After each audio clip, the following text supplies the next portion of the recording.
So thank you very much for joining today. This is Dr. Sean Yoder, and today we are doing macroeconomics. We're doing chapter 2. So we're going to talk about comparative advantage, production possibility frontiers.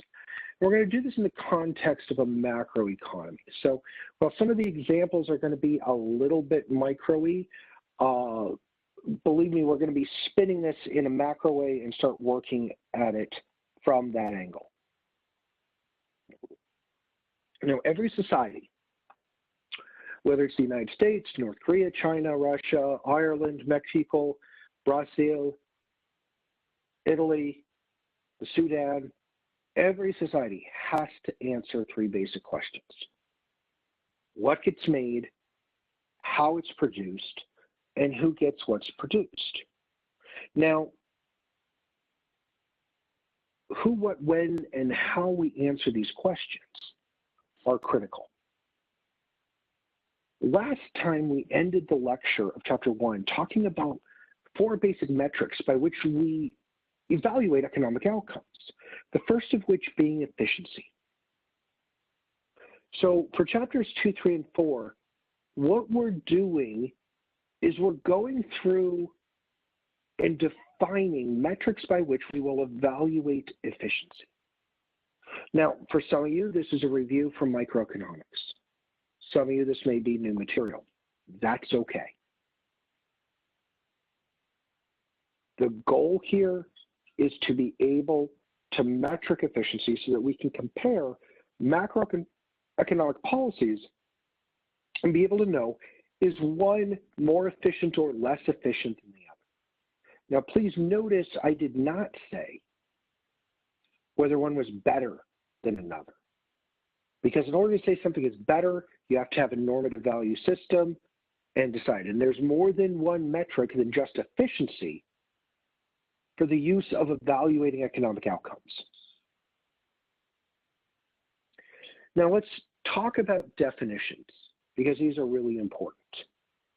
The first which is really important, and it's capital. Now, many times in business and in financial economics, you'll hear about capital markets, and capital in business is sometimes used interchangeably with the word money. But capital, in the purest sense of the word to an economist, is a tool. Something used to make something else. So right at this moment, if you are using a pen and paper to take notes on this lecture, the pen in your hand and the paper you're writing on are capital. You're using it to create a tool that you're going to use to study later. If you're a jazz musician in New Orleans, Louisiana, your saxophone is a piece of capital. If you're a farmer, your tractor, your combine are capital. Or you can even go to old school. Your rake, your hoe, your donkey are capital. So capital can also be human capital. For example, knowledge. Some people have capital embedded in them, the ability to do and produce things that others don't. So capital, in the purest definition of the word, really has nothing to do, per se, with the exchange of money. Now, we use the word capital markets because it's assumed that businesses, when they borrow money in the capital markets, are using it to buy tools or land or buildings or something that they're going to use in order to make more money. But capital is, in and of itself, a tool. Now, in economics, we generally use 3 factors of production. I know in some of the business texts there are 4, but in economics, we generally use 3. There's land or natural resources. So water would be included in land. Agricultural products would be included in land. Okay. Second, some agricultural products. Second would be labor, people. Somebody doing something manually. That's cool. And the third is capital or tools. Some business texts, as business classes normally do, have a fourth that says entrepreneurship. But to an economist, entrepreneurs are people too? We count them as labor, maybe specialized labor, but by adding a fourth factor of production, you introduce whole new sets of equations into the model, and it doesn't really get you much normally by adding it, unless you're doing a specialized model just to predict entrepreneurship. So normally we use three: land, labor, and capital. So what is production? We take some combination of land, labor, and capital, mix them together, and make something. For example, when I go to Starbucks, they take agricultural products from Southeast Asia and some water, we'll call that land. They take some effort from a barista, labor, some cardboard products, etc., and the use of an espresso machine, capital, and they make my morning cup of coffee. That's production. The inputs, land, labor, capital. The outputs, cup of coffee. Now, each society has to make and answer these three questions. Now, in order to be efficient as a society, each of these three questions must be answered efficiently. If one of these three is inefficient, dude, yo, inefficient. Now, these questions generally need to be answered in order. Now, the first question is what gets produced? So if I was in class with you today, and we were standing in class, and let's be honest, it's probably to your benefit you're not looking at me right at this moment. There's a reason why the camera's turned off. How do I put this kind of kindly for myself? I'm a very well-rounded economist. How's that? Does that do the imagination? Anyway, I'd rather not crack your computer screens or damage your eyesight by having my generally pale white skin very large on your screen. So if I was there and you had the unfortunate aspect of looking at me, I would at this moment reach into my bag and pull out one of these. Yes. Now, it is my personal belief that everybody needs at least two of these in their life. One on their person at all times in case they need to go incognito, although I will say the COVID-19 masks definitely help in that regard. And the second in a secure drop location, just in case. Just in case. So I would have this on my face and we would sit and I would continue to lecture like this. Now, some of you, I can keep talking and lecturing right now, but some of you are just not getting past this image. So I'm going to go ahead and click back, but yeah. But if all we did was make those glasses, right? Absolutely awesome glasses. But if all we did was make those, and we never made, I don't know, food, computers, video games, personal protective equipment, hand sanitizer, iPhones,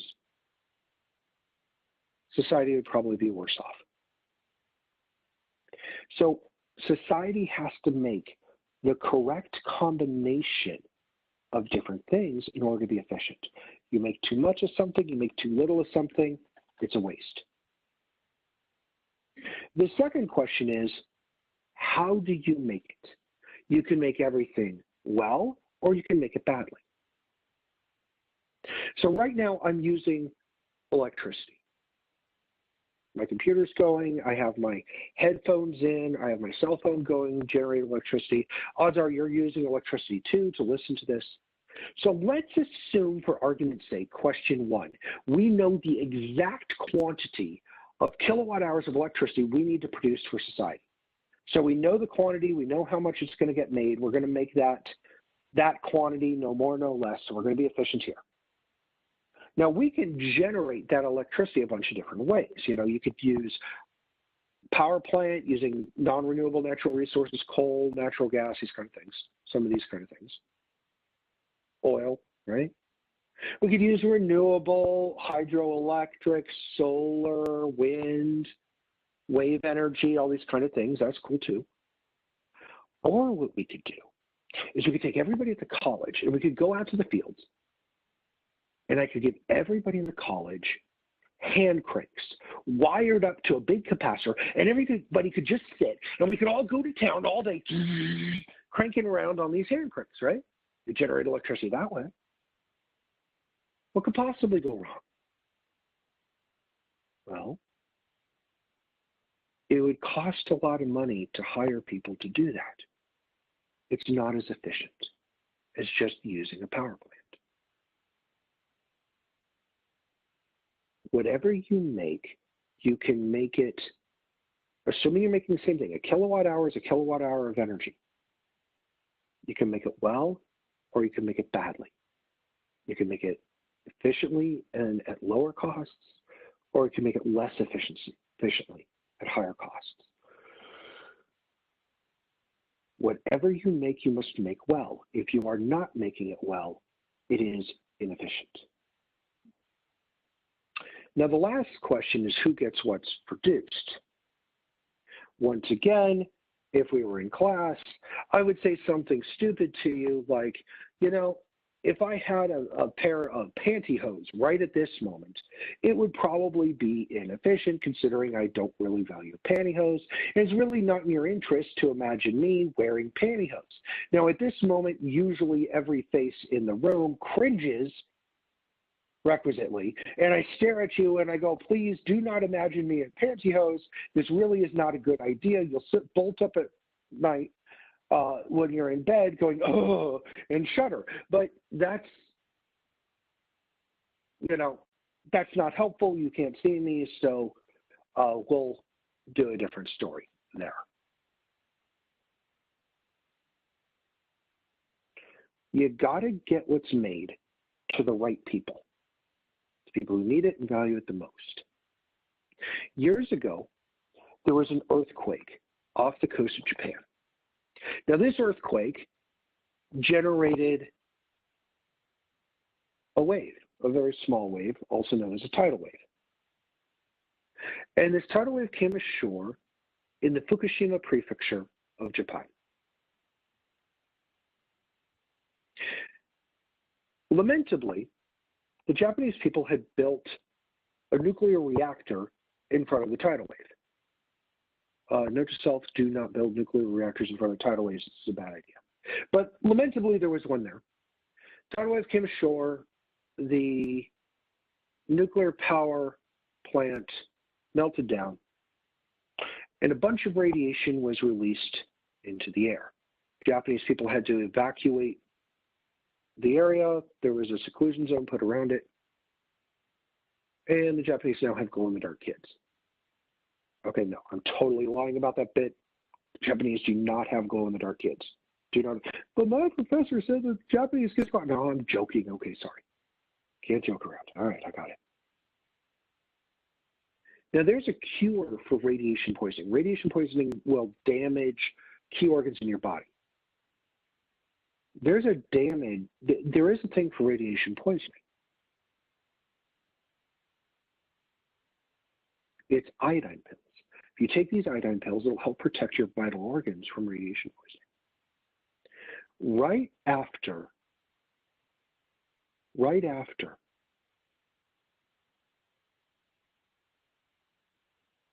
Fukushima, large quantities of iodine pills were diverted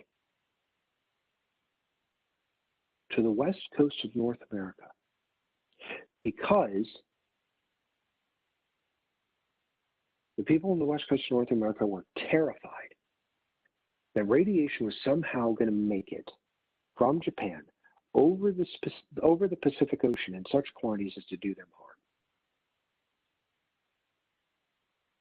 Meanwhile, the people in Japan did not have the iodine pills they needed, at least for a while.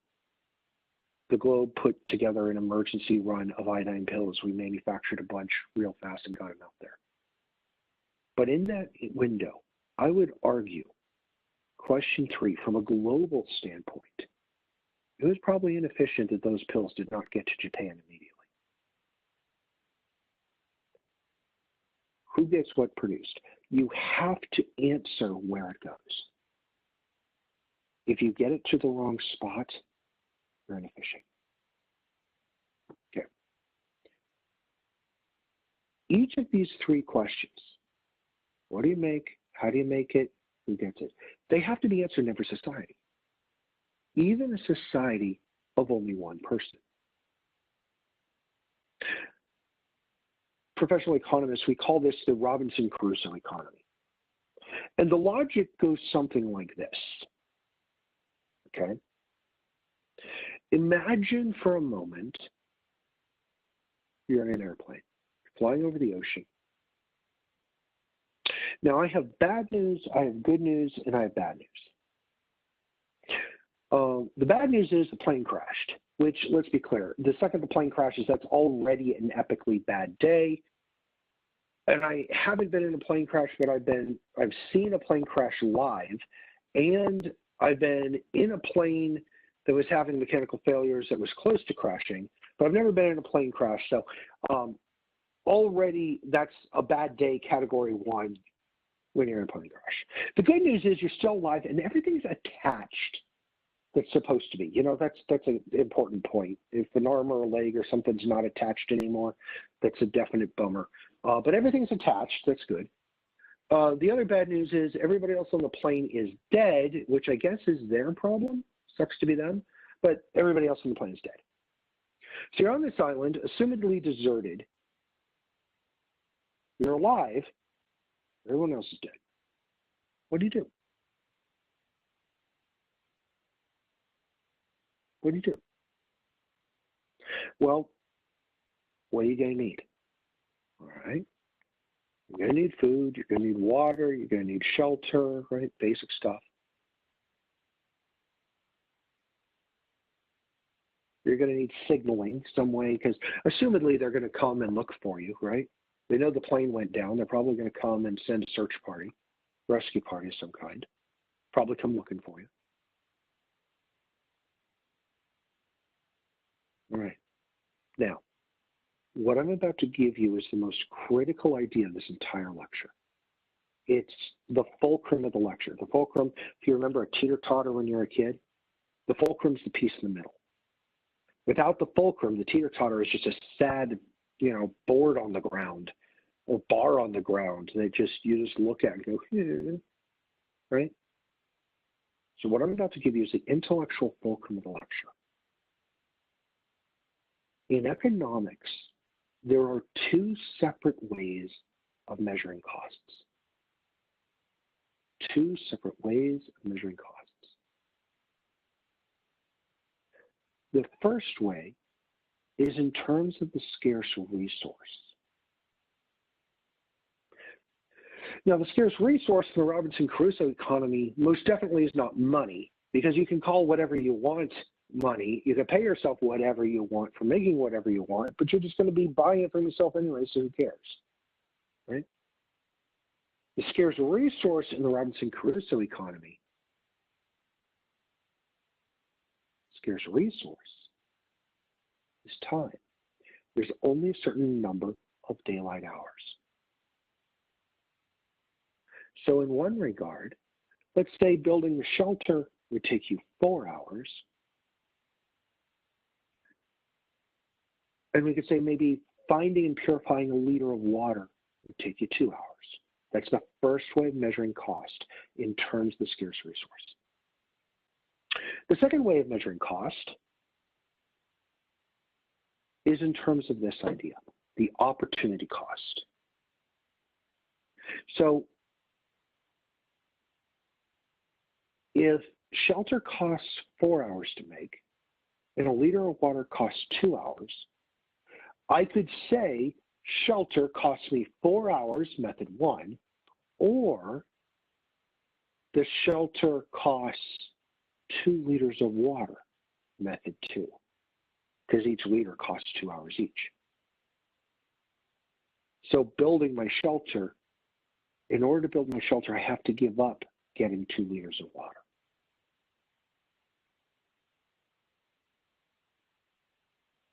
So back in lecture 1, we had a discussion about my friend. who was looking at going to college noticed it wasn't the scarce resource cost, the tuition, the fees, the books, that was the barrier. That was surmountable. That was able to be overcome. But it was the opportunity cost that was the challenge. Whenever you're studying economies, personal decisions, government decisions, you have to look at the opportunity cost as well in order to predict the human behavior. Now, whenever we're talking about efficiency, there was a guy years ago, old, dead, British, his name was David Ricardo. And David Ricardo was able to show a theory of trade or working together that to this day stands, and quite honestly, is absolutely amazing for its simplicity, but it's true. And the idea goes something like this. Here we have two types of advantage, absolute and comparative. And each advantage is due to which way you measure the costs. Now, if you measure the costs in terms of the scarce resource, if one person or one party has a lower cost in terms of the scarce resource, or one country has a lower cost, they're said to have absolute advantage. Whenever you have what's called mutual absolute advantage, trades makes a lot of sense. For example, if you're better at one thing and I'm better at another, rather than us just doing our own thing, you do what you're good at, I'll do what I'm good at, and then we'll trade between us and we'll be better off for it. Trade based upon absolute advantage makes obvious sense. In the United States, we trade with Southeast Asia for rubber. Does it make sense for the United States to grow rubber trees? We could in some places, but in general, no. We're going to need greenhouses for most of it. It's highly expensive. Why don't we just let the Southeast Asians grow the rubber trees and do the rubber? We'll trade them something for it. There are things we're better at than they are. Trade them easily, not an issue. But down here, comparative advantage. This is where David Ricardo causes smoke to come out of every economic student's ears hundreds of years later. The idea goes something like this. It is in your interest to specialize in trade with somebody like me, even if you are better at everything than I am. You can have absolute advantage in both products, what you make and what I make. You can be better at both, and you're still going to be better off specializing in trading with me, even though I'm not as good as you are at anything. Think about this in terms of a country. Think about this in terms of a country, right?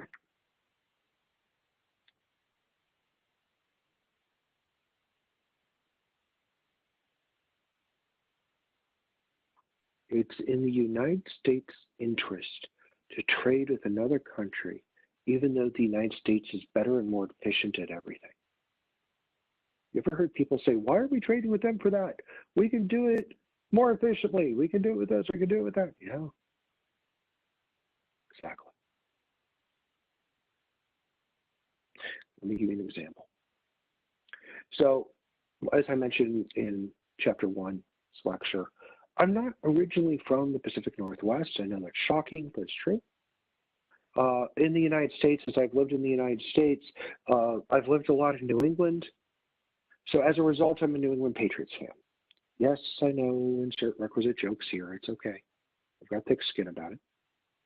However, I know the Patriots suck this year, at the year of recording, and Tom Brady is gone, and we have years of penance to pay for. Yeah, I know. Believe me, we're well aware. But herein, Okay. I would argue during the home game at Foxborough, Massachusetts, during the glory years of the day, because let's be clear, I'm delusional and I'm reliving the glory years because it's probably all we're going to get for a long time. So may as well just go ahead and enjoy a little bit of nostalgia here.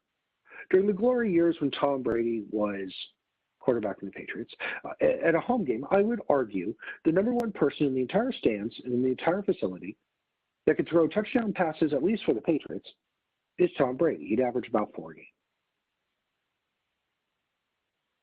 Okay? Equally true is the number one person in the entire stadium who could sell the most hot dogs during the game is the same Tom Brady. I mean, think about it. If you're a Patriots fan, you're sitting in the stands, and Tom Brady's walking out, hot dogs, get your hot dogs here. What accent, right? If I didn't want a hot dog and I see Tom Brady's out, I'm buying one now. Hey, Tom, would you mind signing that on the way? Nice thing about that is you don't even have to cook the hot dogs. You can just throw it and it heats in flight.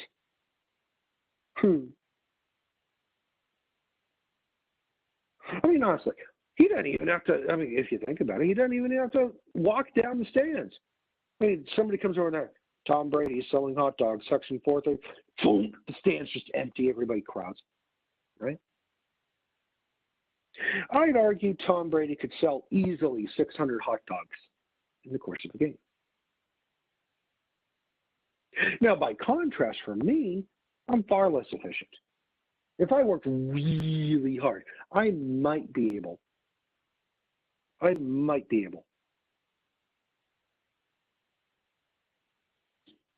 to sell 200 hot dogs, maybe 50 a quarter. That's a lot of work running back and forth. Okay. Now, as far as throwing touchdowns for the Patriots, let's be clear. Okay. I can't throw if my life depended on it. You know those bags of linked Lindor truffles? You know, the red ones? There's a little individually wrapped chocolate truffles in them. I used to bring those to class, and if students were contributing, you know, I'd throw them a truffle. And, you know, chocolate tends to make people's day a little bit. Right? After, like, the first few weeks of class, when I get ready to throw a truffle to somebody, like, students would dive for cover because I was so bad. Every term, some poor student would get hit upside that bonk that wasn't looking when I went to throw because I'm just such a bad throw. So if I'm quarterbacking the New England Patriots, right, I'm standing behind center, the football gets snapped to me. Now, at this exact moment, when the football snapped to me, I have a moment of epiphany. And it is this. Men larger than refrigerators, just a few feet away from me, are intent on doing me very large and very severe bodily harm. Let's be blunt. I'm running for my life. I actually did play football in high school. The coach, we used to love these drills when it was kind of kickoff returns. Everybody was kind of standing around. He'd hold the ball up. He'd hand the ball to somebody, and then that person had to take off in the middle of whatever everybody was in. Everybody else tried to tackle him, and they had to try to score. Seriously, I never ran faster in my life. Oh, my goodness, I was so motivated to get the hell out of Dodge. Right? Men larger than refrigerators are trying to murder me. I am getting out of there. If those dudes catch me, I will be embedded in the turf when they come to get me on the stretcher because, quite honestly, probably all my bones are broken. They're going to need crowbars to pry me off the field. It's going to be bad. Now, as I'm running for my life,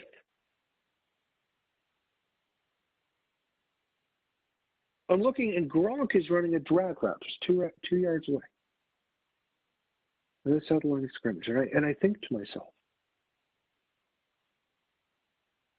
if I get rid of this football, the guys aren't going to kill me. The guys chasing, they're not going to come and kill me. They'll go kill him. And maybe in my wildest delusions, I flip the ball and Gronk gets the ball. It's a short throw. Maybe I can hit that one. And Ron Gronkowski, he's affectionately known as Gronk, is a bloody freak of nature. The guy, once he gets the ball, good God, who knows what happens. And he might just score a touchdown. And I might get the credit for one touchdown pass. Yay!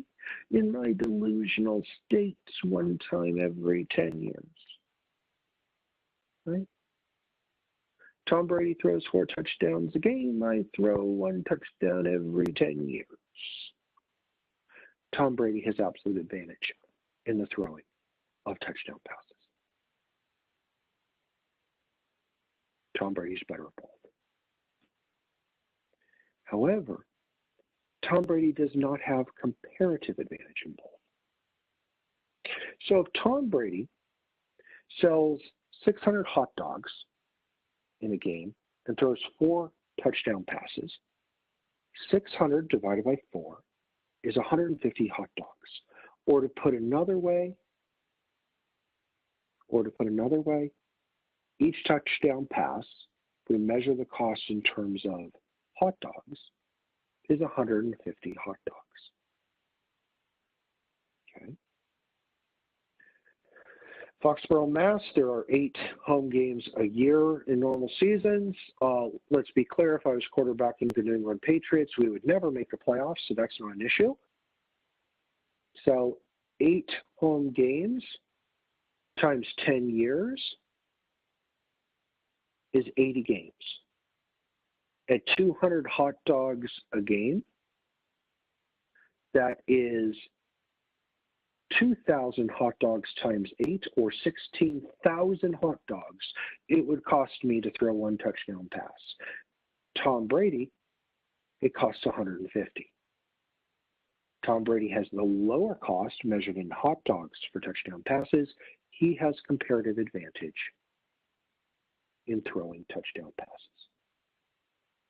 However, by contrast, for Tom Brady to sell 600 hot dogs, it costs him 4 touchdown passes. Now, for me to sell 600 hot dogs, it would take me 3 games, I agree. But how many touchdown passes am I giving up to sell those 600? Well, let's see. That's 3 games, and I need 80 games.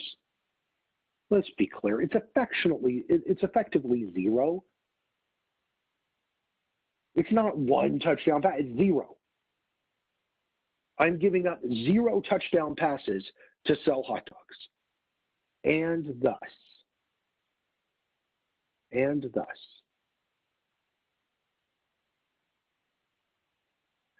I have the lower opportunity cost of selling hot dogs if you measure the cost in touchdown passes lost by doing it.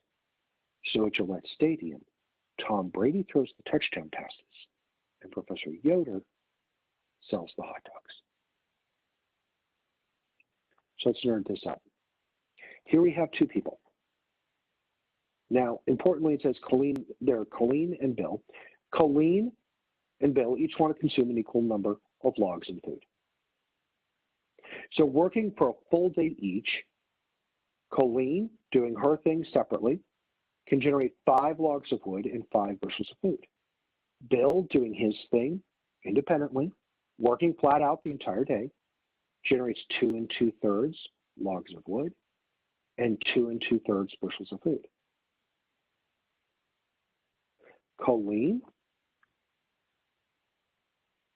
has absolute advantage in the production of logs. She generates more. Colleen also has absolute advantage in the production of food. She generates more.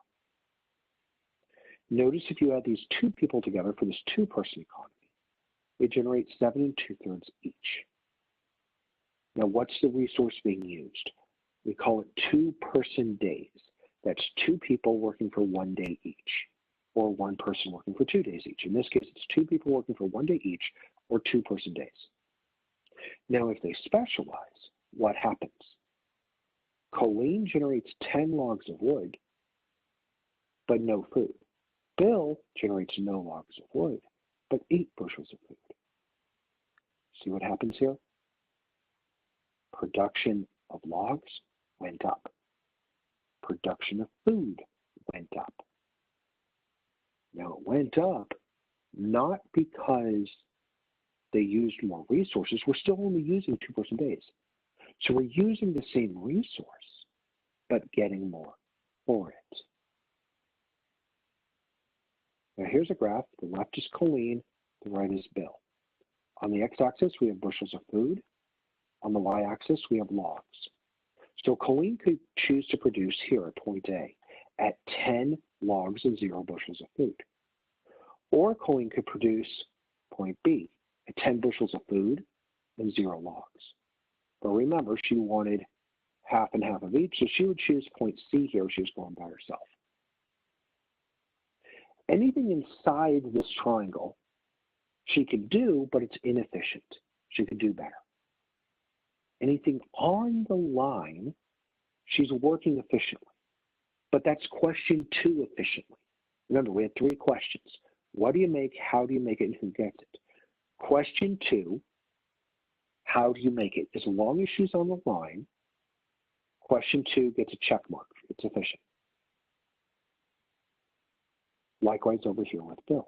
So notice, Colleen in the day can do 10 logs. Bill can only do 4. Colleen has absolute advantage here. And over here, Bill can do 8 bushels of food a day. Colleen can do 10. Colleen's better at both. Bill over here on this graph would generate here 2 2/3 each. Now, out here at C prime and F prime, they can't get there by themselves. But there's gains here from trade.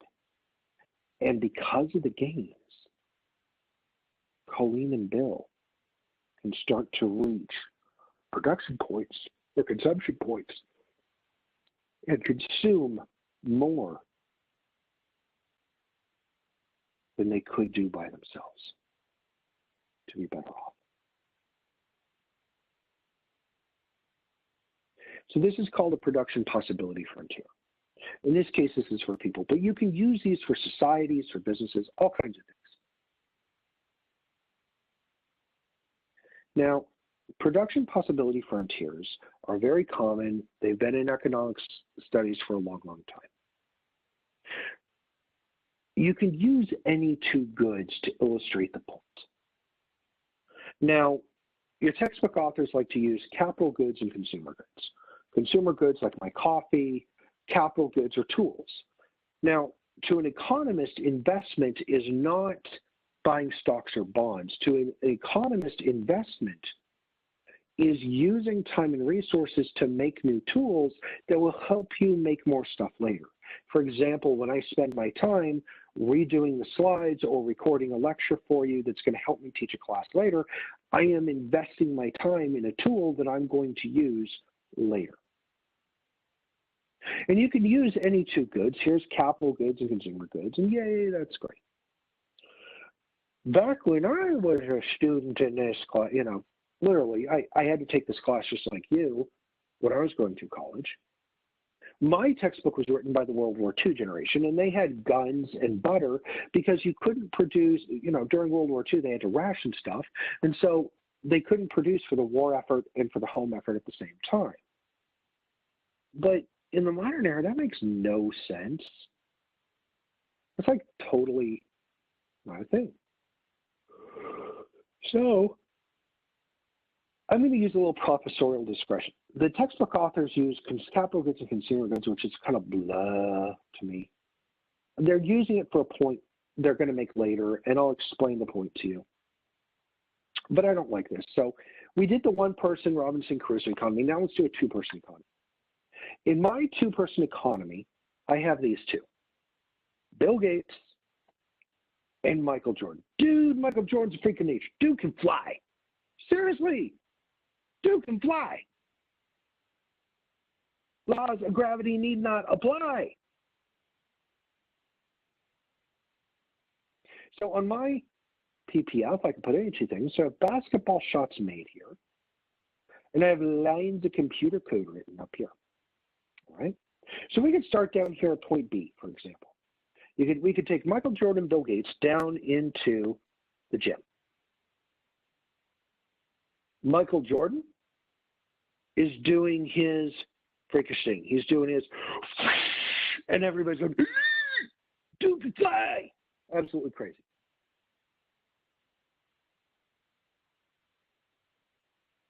All right.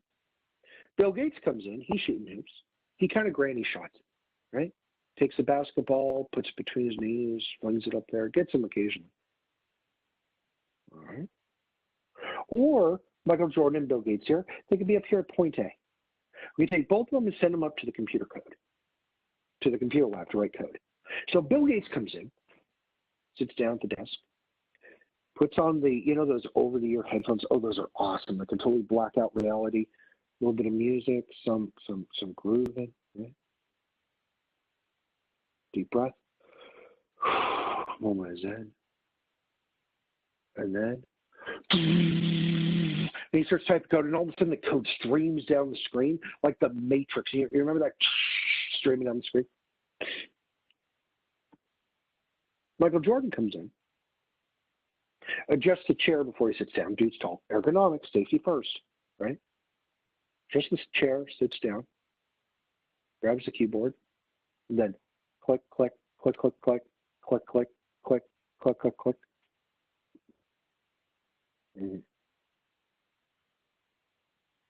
So imagine we start off at point A up here. Both Michael Jordan and Bill Gates are up in the computer lab. Society comes back and says, we need more basketball shots made. Who's the first person we take out of the computer lab and send to the gym? Michael or Bill Gates? Michael Jordan, right? Why would we send Michael? Because Michael's really bad at typing and doing computer code. Takes him forever. So you're not giving up too much by sending him out of the gym. And you get a whole hell of a lot of shots made because the dude can fly. Only if we absolutely had to. We would take Bill Gates out of the computer code, out of the lab. Because if we take him out, we lose a whole hell of a lot of code because he's really good at it. And we don't get very many shots. The dude's not that great at shooting basketballs.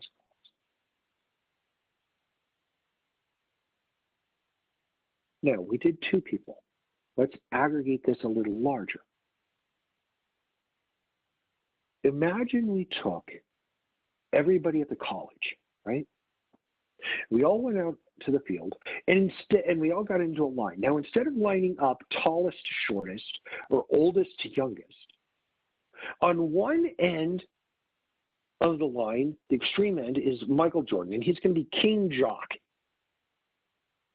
And over at the other end, extreme end, is Bill Gates, and he's going to be king nerd, right? And we're going to line up jockiest to nerdiest. So the person in the middle is like half jock, half nerd. Okay?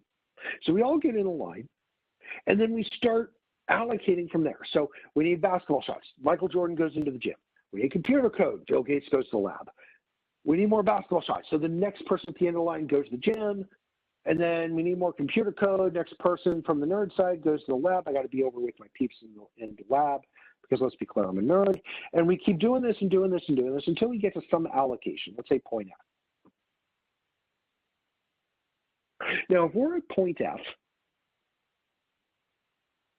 and suddenly we need more basketball shots, we have to give up some computer code to get it.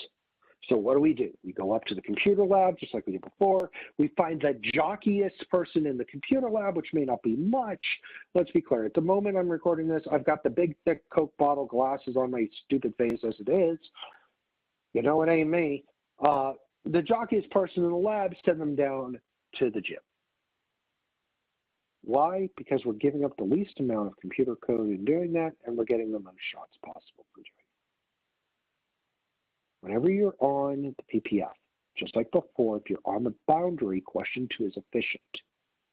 If you're inside, like point D here, you're inefficient. Maybe you're not using all the people. Maybe they're not working as hard or taking, something's off. Maybe you have them in the wrong spots. But D is inefficient. Point G out here, you can't get to by yourself. Point G is just not possible by yourself. Now notice this line is curved, which means the slope is changing at every point along the line. In a macroeconomic sense, we use the production possibility frontier. Usually I would say, yeah, we use it at times of national emergency. And the classic example you use is during World War II, Detroit and the automakers stopped making cars domestically and started making tanks and airplanes for the war effort. Okay, yeah, that's great. And that was like the most recent example, and all the students rolled their eyes. Yeah, but now we're in a COVID world. LL Bean up in Maine. They make absolutely great quality canvas sacks to go to the beach, etc. They stopped making canvas sacks because they had to make personal protective equipment for healthcare workers. So what's on there? PPF. Healthcare equipment, bags for the beach. And so what happened? They had to give up bags for the beach in order to make healthcare equipment. There you go.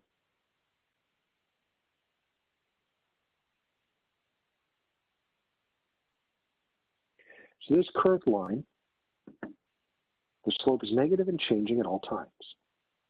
It has a name. It's called the marginal rate of transformation. And it tells you how much you have to give up in order to get more of something else. Now here we have a new graph.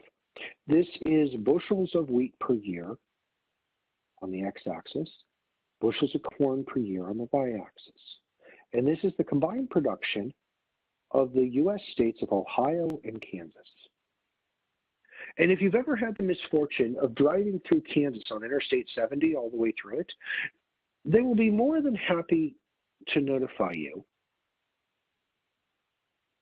of how proud they are of their wheat production. And they are proud of it. Which is nice because those billboards notifying you of how proud they are of their wheat production are pretty much the only thing to look at as you drive through Kansas half the time. And in Ohio, the farmers there are really proud of their corn. Now, you can plant wheat in Ohio, down here, and you can plant corn in Kansas all the way up here. But the dirt is more suited in Kansas to wheat, and the dirt in Ohio is more suited to corn. Now, a second ago, I talked about the PPF being bowed out. We made the argument of it being bowed out, showing increasing opportunity costs due to specialized resources. But we made that argument in terms of people. Now, that argument can be extrapolated. You can apply it also to land, which is true. You can also apply it to capital. What do you mean, Professor Yoder? What do you think about this? You can use capital in tools in ways they weren't intended. Anybody who's needed a flathead screwdriver and used the claw of a claw hammer because they didn't have a flathead screwdriver or scissors or something to try to unscrew something that they need to unscrew understands that. Is it most efficient to use that tool? No. But it's what you got to do, what you got to do. So this specialization of capital, specialization of land and specialization of labor gives the PPF this bowed out, this is a mathematical concave function. But Professor Yoder, that looks convex. Yeah. It's a mathematical function, it's concave. The bowed out concave shape showing increasing opportunity costs due to specialized resources. That's the phrase you want in your notes. The PPF has a bowed out concave shape showing increasing opportunity costs due to specialized resources. Okay. What causes you to be inside here? What causes you to be inefficient? Well, number one is unemployment during normal times, right? If you have people who want to work, put them to work making something. You'll be making more and doing more with them working than you were if they're not. Even if it's not what they want, you get them working, things are better. Industrial plants aren't running at full capacity, you could do more. There you go. I love this. Inefficiency is inefficient. Yeah, I know. Let me give you an example of inefficiency.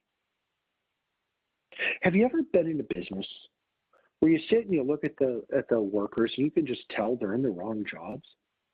But somebody who's really competent at something is doing something completely different and they really just need to switch? That's mismanagement. That's inefficiency. You can do it for an entire economy too. That's inefficient. What happens if you were growing wheat in Ohio and corn in Kansas? Be that. Okay, everybody switch, and you get more production.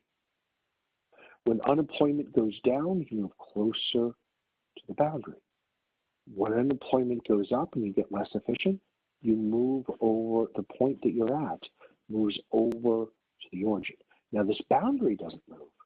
The boundary is your potential capacity. Where you're at just moves either closer to the boundary or farther away.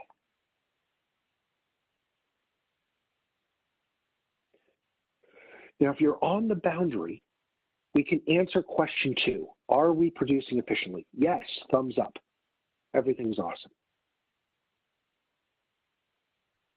However, there's only one point on this PPF that answers question 1. Remember back to Colleen and Bill, I said they wanted equal amounts? That was answering question 1 for you. You don't know which point on the PPF you should be producing at without more information. The PPF can only answer question 2. Now, you can get economic growth. What does that look like? Economic growth looks like this. You get the PPF shifting out. What causes that shift? Well, if you get more resources. In the case of Ohio and Kansas, they didn't get more land. I mean, I know Ohio and Kansas sometimes doesn't like other states. I heard that they sued Colorado over revenue regarding marijuana in Colorado. But short of that, the Kansas National Guard is not invading Colorado anytime soon. And Ohio, Ohio's been Ohio for quite a while, so they didn't get more land. In this case, this was a change in productive technology,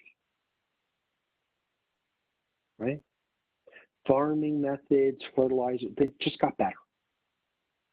Now, in this case, the change was better suited towards corn than to wheat, but, wheat got some growth too.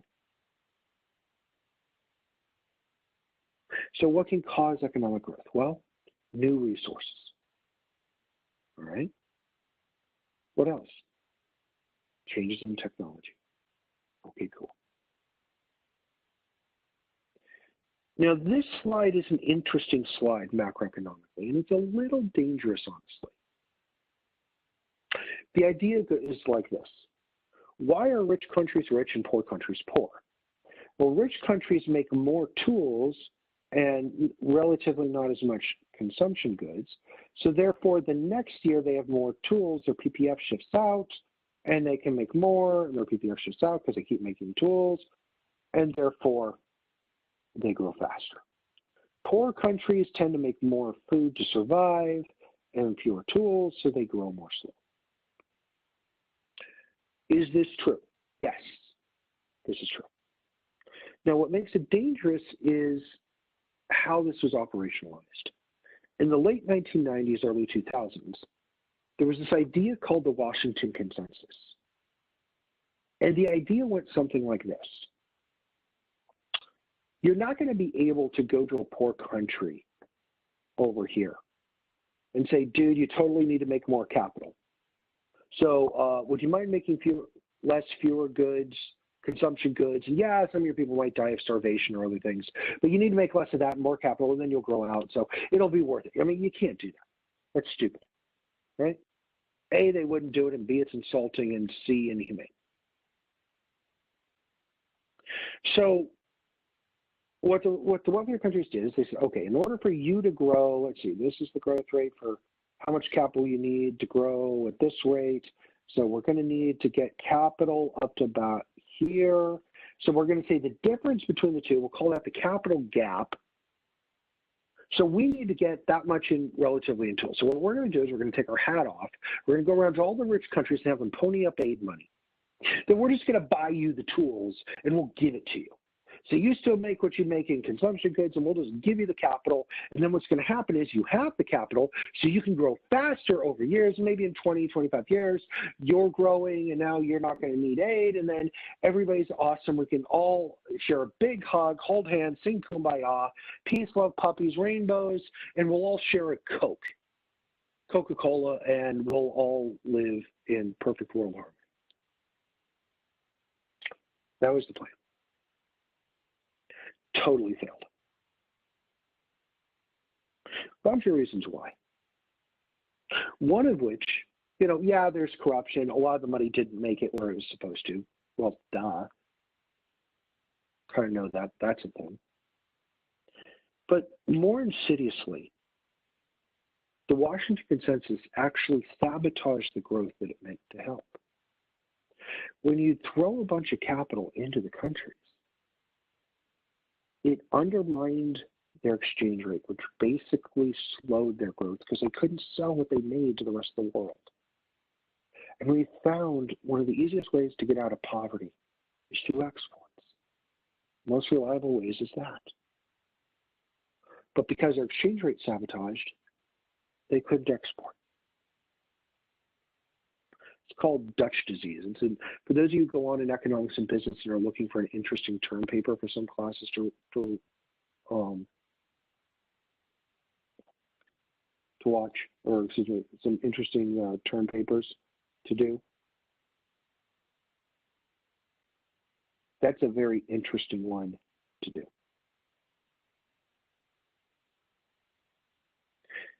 The second reason is a little more insidious. Consider, if you will, picking a country at random. Let's say the Democratic Republic of the Congo in Africa. Yeah, they have a city, but imagine this rural African village without roads going to it, pretty isolated. If I were to take a laptop computer, a piece of capital, a tool, and just parachute it into the DRC, into that village, what would they do with it? Honestly. They've probably never seen a laptop before. They likely don't have electric generation in some places. And when the battery dies, many of them don't know how to use it. And if they didn't know how would you charge it? And then what would you do with it? There's no infrastructure, right? So a lot of the poor countries lack the human capital, the education, but it makes no sense for them to get the education because they die really young. Are you going to go to college and, go through high school and college and graduate college only to die at 25, 30 years old? I mean, that makes no sense. So they don't have the human capital necessarily to use it. But many times they don't have the accompanying capital. There's no power plants. There's no roads. The roads are bad. I mean, you see these ads on TV of starving people. So-and-so, this child is going to die of malnutrition starvation if you do not give $20 a month right now. It's only blah, blah cents a day. This child will die. You must call now. Right? Okay, fine. You can guilt people into that. But let's be honest here for a second. Roads ain't sexy. Neither are power plants. Give money so that they can build a road, and it might be, come on. The other problem is even if we gifted them the capital that they need, like a power plant, capital has to be maintained. And eventually, as any student of accounting knows, The capital depreciates and has to be replaced after a while.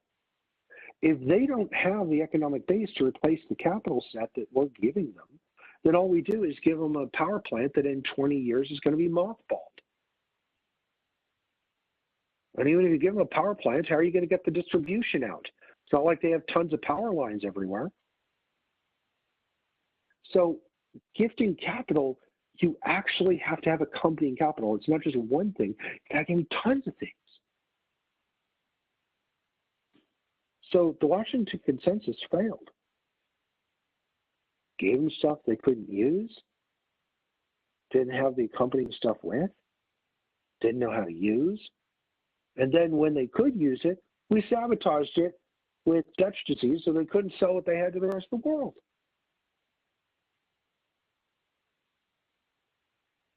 That's what makes this argument. Yes, there is a point in this slide,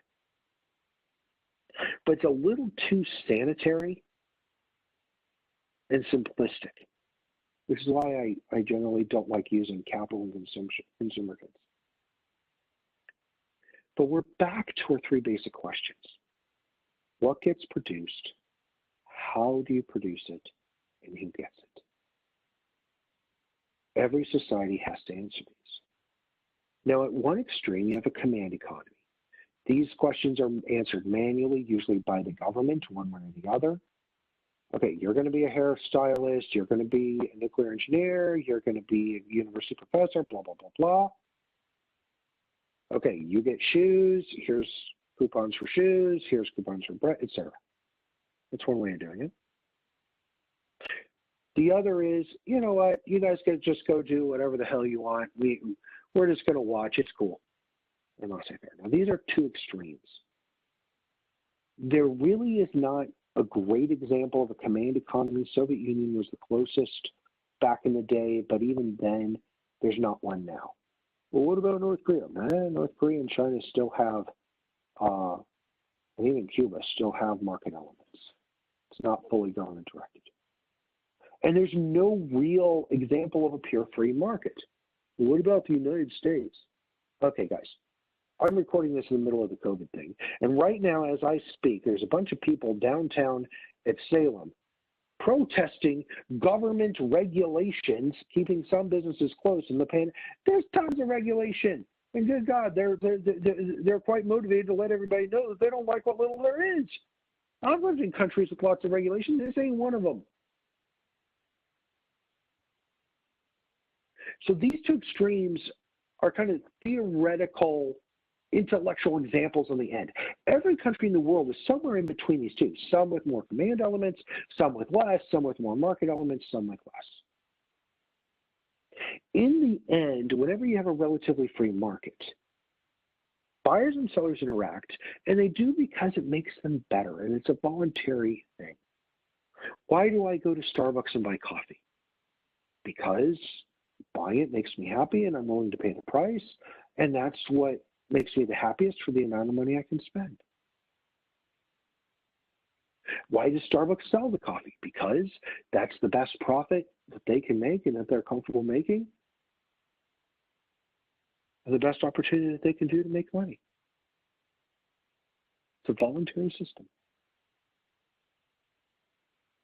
Now, in a market system, what answers those three questions, what do you make, how do you make it, who gets what? The mechanism is price. Price will automatically answer it. Do you remember those old Nokia phones? Really, really old ones? It's kind of hard to even give those things away today. Actually, they do give them away. If you're really, really poor, you can get a Lifeline phone that everybody pays taxes for on their cell phone bill, and they'll give you one just so you can call 911 or call for an ambulance in an emergency. A Lifeline phone. But that's about it. Meanwhile, I have my new iPhone 12, and it officially cost a hell of a lot, right? I mean, at this point, it's pretty much your firstborn child's due. When I upgrade, my second child is here, and he's kind of worried that I might upgrade soon, and I might have to give him up for it. What is the market saying to Nokia and to Apple with the price? To Nokia, they're saying, society generally doesn't value your phones anymore. No mas, we're good, no more. And what's it saying to Apple? Saying to Apple, hey, society really values these. People are paying the price that you're putting on it. Make more. People like it. Make more. Price is answering question 1. Think back to question 3, who gets what? Why did the iodine pills go from Japan to North America? The answer is because the North Americans, the people on the West Coast of North America, were willing to pay the price for it. It answered the question. And herein, I want you to understand something. Just because price automatically answers the question doesn't mean necessarily it's efficient. Anybody who's had me for micro EC201 knows it's not always efficient.